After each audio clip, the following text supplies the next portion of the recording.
When it comes to the game of wealth, everybody is welcome. I'm talking about everybody.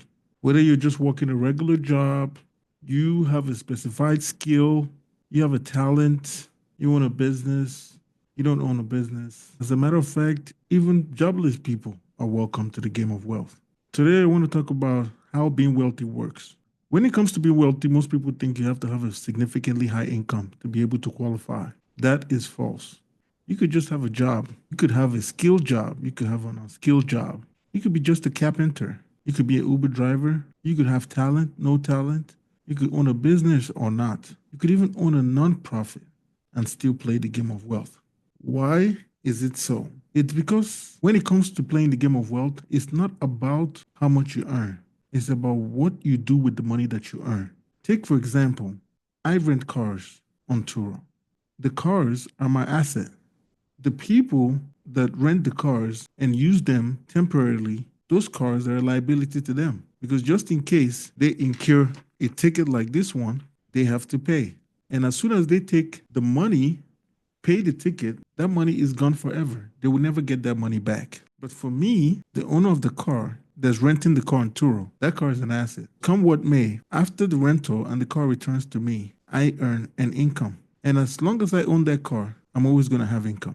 So now let me take you through the chains or the loop in which the money of someone that is intentionally trying to be wealthy, how that money moves and why the rich get richer. And over time, they end up passing this legacy to their children, the ones that are smart enough to organize their house. In the beginning, you have a job. The journey of money or income, the paper trail, when it comes to building wealth, starts with a source of income. For some people, that source of income is a job, a skilled job, skilled jobs, talent, business.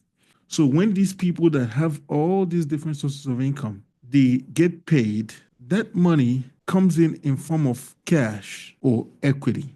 So for some people that own a business, they have an equity in the business. That income, that cash, that equity is sitting in either a bank account or sitting in the shares in a company. So as that money flows from their job into their bank account or into the equity in the company, that bank account grows the total value of money that is held in there or the value of the equity. How being wealthy works is that now that you have that income and you have that equity, for those that have it in cash, they could now go out there and buy an asset. So the people that have equity, that the equity have gone up in value, they could actually go take a loan against the equity that they have and buy more equity in other companies or in other businesses, or even in the business that they own or they hold a stake in, or they could reinvest in that business to raise the equity in the business. You've gone from money sitting in a bank account or an equity into money going from that bank account being used to purchase assets, business assets, other businesses, and equity in the same or other businesses. Once this asset or equity, a whole business has been purchased, now that business starts to produce capital, dividends, cash flow. In some cases, the equity goes up in value. So far, the money that they made from their job or from every other source of income that they have, when it comes to being wealthy, they have not spent that money on anything that would not produce more money. They've not spent it on a bill, on a car that they use personally, that is not an asset to them or that's just a full liability. They've not spent it on a house that they live in. They went out there, got money from a source of income, put it in a bank account, or got equity from a business, took all that money or that equity, invested it into purchasing other businesses, assets, or growing the equity in the current business that they're in. Now that you have this business asset and equity, they start yielding dividends.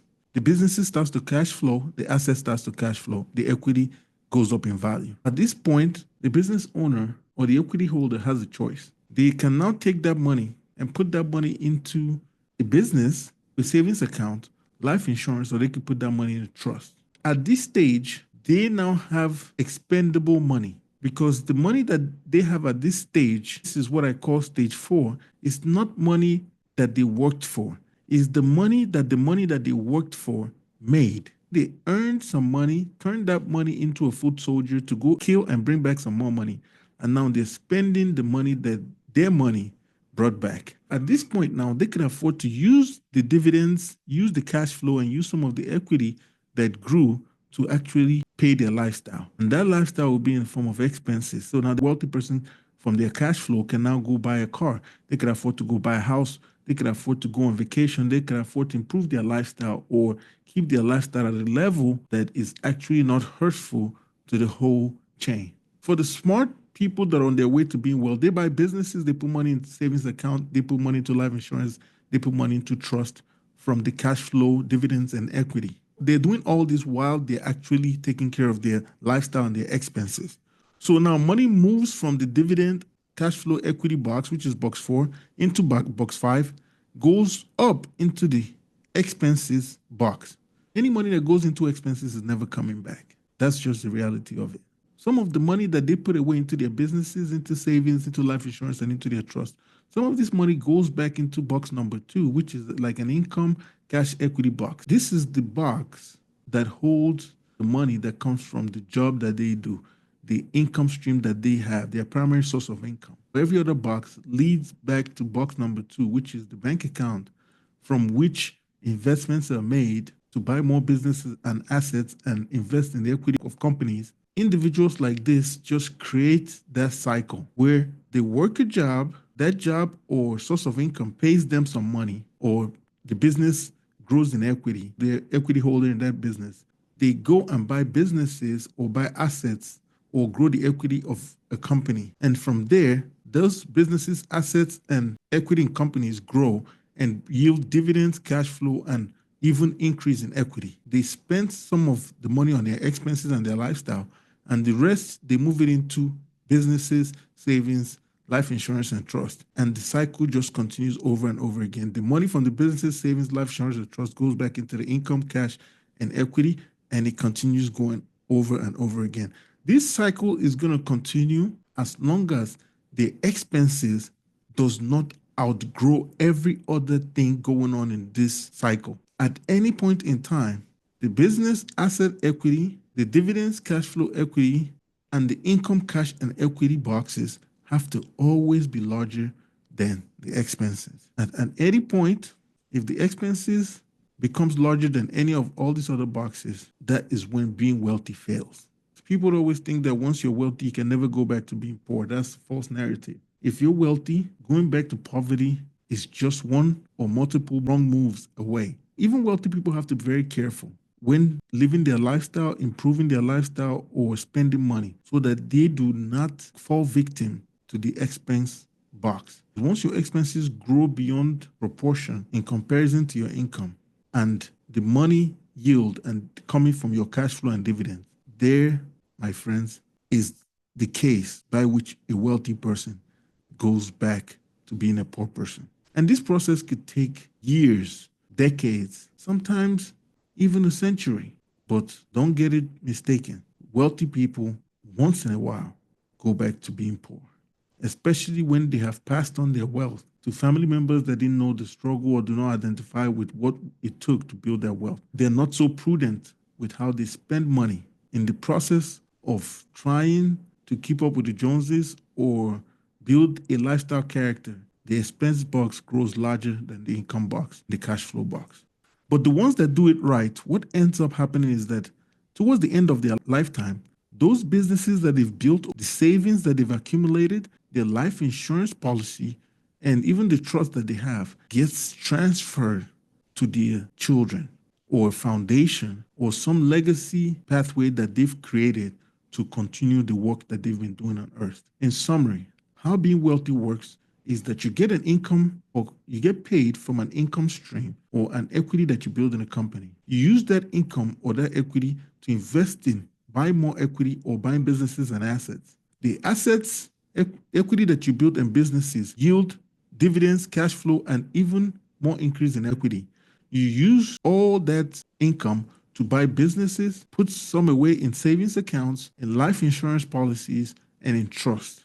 You start a productive cycle through your lifetime, circling all this cash flow back into the income, cash, equity, and back into buying more business, into buying more assets, into growing equity in more companies, and then yielding more dividends, cash flow, and even improving more equity in more businesses. So as you can see, this is a growth simulation. As the dividends and cash flows are coming out, they're going back in and turning the bank account bigger, bigger, and bigger. Towards the end of the lifetime of a wealthy person, they use good structure to pass down everything they've built over the course of their lifetime through life insurance policies and trust to their offsprings, which is their children. So their legacy goes on through their children. And in most cases, these wealthy people who have figured out how the game of wealth works, how being wealthy works, have already, as custodians of wealth over a long period of time, have taught their children how to manage money. They've taught them this cycle, how money works, how using money wisely could build wealth. And at that point, these family or legacy children are unstoppable when it comes to being wealthy. That's why some people always imagine, how do the wealthy stay wealthy and continue to be wealthy? It's because they have not only learned the game of money and the game of how being wealthy works, but they've passed on the knowledge to their children, and their children go on to control and continue this cycle. Thank you for watching. If you've not watched the part 1 series of this content, please go watch it. It's called How Being Poor Works. And also there's a part 2. It's called How Being Rich Works. And this right here concludes this series as part number 3, which is How Being Wealthy Works. If you enjoy my content, please subscribe to the channel. Click the like button so that this video can be sent out to like-minded people that want to grow and understand the game of life and win, especially young men today. Feel free to subscribe to my other channels, The Solution Is, where we talk about nothing except money and ways to make it, and other conversations that surround money. I have another channel called ChukwumaijemNwosu, which is where I vlog and you see what my daily life looks like. Very interesting channel if you ask me. If you go check it out, I think you have a strong propensity to actually enjoy it. You're going to see my day-to-day activities and what I do starting my day until the end of my day in most cases. And there's so many interesting conversations in between. If you have any comments, please leave them in the comment section about whatever it is that you know about money, poverty, or being rich, and what you know about being wealthy. Let's continue the conversation in the comment section. And I'll see you guys next time. Thank you so much for watching. I hope this series cleared up a lot of things about being poor, being rich, and being wealthy.